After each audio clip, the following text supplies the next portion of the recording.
लेकिन एक ब्रह्म होता है निर्गुण निराकार। निर्गुण निराकार ब्रह्म कैसा है? ये हाथ को जो स्पर्श में हवा आ रही है ना, ये है निर्गुण निराकार ब्रह्म। इसका कोई गुण नहीं है, इसका कोई आकार नहीं है, पर ये ब्रह्म है। इनकी उपासना सरल है, पर ये निर्गुण निराकार ब्रह्म की उपासना बहुत कठिन है, क्योंकि इनके रूप नहीं है, इनकी आंख नाक मुख नहीं है, फिर भी ये हैं।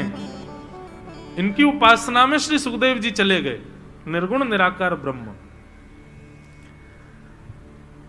वेद व्यास जी ने जब भागवत की रचना की तो मन में विचार किया, मेरा पुत्र तो निर्गुण निराकार ब्रह्म की उपासना करता है और भागवत पूरी सगुण साकार है, क्या करें?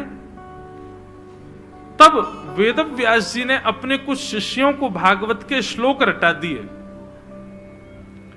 और कहा कि इन श्लोकों का तुम पाठ तब किया करो जब तुम वन में पुष्प तोड़ने, तुलसी तोड़ने, वृक्ष की लकड़ी लेने के लिए जाते हो, तब इन श्लोकों का गायन किया करो। किसी दिन इन बालकों का गायन सुनकर के सुखदेव जी आ जाएंगे, उनके निर्गुण निराकार हृदय में सगुण साकार प्रवेश होगा कानों से, तभी आएंगे वो मेरे पास। और एक दिन वही हुआ बंधुओं। छोटे छोटे बालक वन में घूमते घूमते हिमालय पर पहुंच गए और हिमालय पर जहां सुखदेव जी निर्गुण निराकार ब्रह्म की उपासना कर रहे थे, वहीं पास में जाकर के बालकों ने भागवत के एक अद्भुत श्लोक का गायन किया, जिसमें ठाकुर जी के रूप का वर्णन कि बरहा पीडम नटवर वपु कर्णयो कर्णकारम विभ्रदवासः कनक कपिसम वैजयंतीं च माला रंध्रान् वेणुवधर सुधया पूरयन् गोपवृन्दै वृंदारण्यम स्वपदरमणम प्राविशद गीत कीर्ति। इतना सुंदर वर्णन है ना इसमें ठाकुर जी के रूप का। मेरो तन कर दियो त्रिभंग, बंक मुरली की बलिहारी, बाट सब देखे ब्रज नारी, रास में चल श्यामा प्यारी, बाट सब देखे ब्रज नारी। एक रास का एक पद है, उस पद में क्या होता है सुनाए, पद सुनाए पूरा। देखो अब वो मंच पे कह रहे थे ना आज महाभारत सुनाएंगे महाराज जी, लो अटक गए हम यहीं पे। हम स्वच्छंद है भैया, हमारा जहां मन चला जाए कथा वहां चली जाती है। अब नहीं कहेंगे इस विषय को तो फिर रात भर ये चलता रहेगा, क्यों नहीं बोला, क्यों नहीं बोला। ठाकुर जी रास बिहारी आना चाह रहे हैं दूसरे दिन ही, तो फिर ले आते हैं ठाकुर जी को। तो एक पद है, उस पद में दोनों की चर्चा है, किशोरी जी और ठाकुर जी आपस में बात कर रहे हैं। बहुत कम गाता हूं मैं कथा में, शायद 3-4 वर्ष बाद आज गा रहा हूंगा इस पद को। रास में चल श्यामा प्यारी, बाट सब देखे ब्रज नारी। ठाकुर जी कह रहे हैं किशोरी जी चलो रास में चलें, सब सखियां हमारी बाट देख रही हैं, चलो रास में चलें। तब श्री जी कह रही हैं शरद की छाई उजियारी, चलो पिया नटवर गिरधारी। फिर श्री जी क्या कहती हैं, राधा रानी क्या कहती हैं, चंद्र चांदनी के सहित नभ चढ़ करत पयान। किशोरी जी कह रही हैं देखो ना श्याम सुंदर, आज चंद्रमा कितना प्यारो लग रहा है। पूरे चंद्रमा ने वृंदावन को आच्छादित किया। हमारा वृंदावन सबसे प्यारा, वैसे तो सबसे प्यारा है ही, पर वो उससे भी ज्यादा प्यारा कब लगता है, शरद पूर्णिमा के दिन। आप कभी बंधुओं वृंदावन आने का क्रम बनाओ, कार्तिक के महीने में आओ, आहा इतना प्यारा लगता है वृंदावन। सौंधी सौंधी ठंड, ऐसी अद्भुत लीला वृंदावन में चलती है महाराज, अद्भुत। वृंदावन बहुत प्यारा लगता है शरद के महीने में। श्री जी कह रही हैं देखो ना ये चंद्रमा कितना प्यारा लग रहा है, यानी पूरे वृंदावन को अपनी किरणों से कितना सुंदर सजा दिया। तब ठाकुर जी कहते हैं श्री राधा मुख देख के मैं भूलो सब ही गुमान। बोले आप चंद्रमा की प्रशंसा कर रही हो, लेकिन श्री जी मुकु तो आपके मुखमंडल के आगे कोई भाई ना है रो। आज आप इतनी प्यारी लग रही हो, आपके आगे कोई सुंदर लगे ही ना है रो।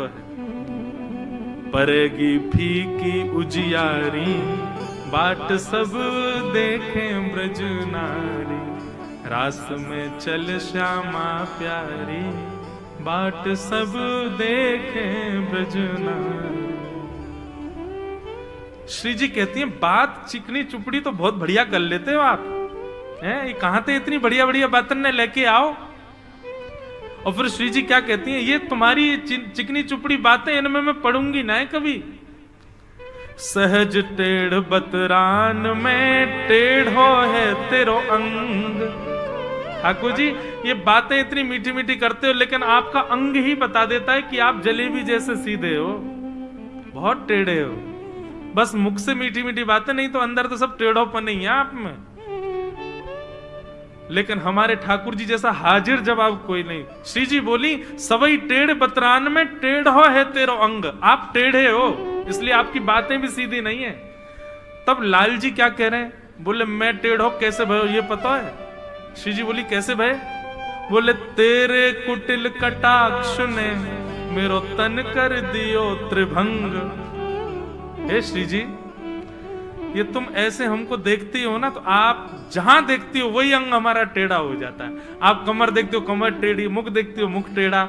इसीलिए संसार ठाकुर जी वंशी सीधे बजा लो, एक पांव यूं एक पांव यूं और फिर यूं फिर उस पर यूं। ये ऐसे टेढ़े मेढ़े क्यों ठाकुर जी?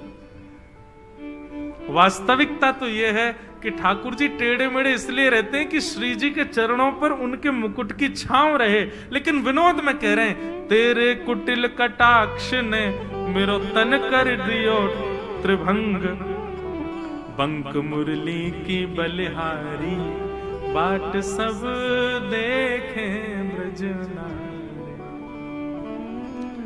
तब श्री जी कह रही हैं महाढीठ की बात को कौन करे सम्मान।